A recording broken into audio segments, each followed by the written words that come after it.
is going to be our game announcer of things. But our first match, the way this works out, down on field 1 is our lower area. We've got 2 teams. We've got a Red Alliance. It is team 3083. That's Droco. It's Droco 101 from Glen Oak Country School in the green shirts.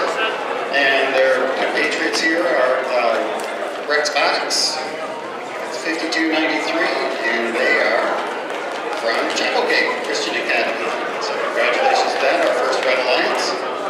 And our Blue Alliance is 4318. That's the Green Machine from Horizons 4-H. And team 6284. That's the Cavaliers from South Carroll High School. That's our Blue Alliance.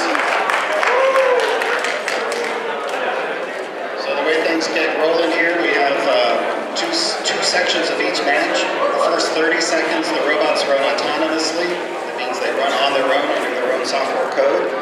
And then after that, there'll be 2 minutes of interactive play or operator control play. We try to make sure that the fields are ready first, and make sure the teams and the robots are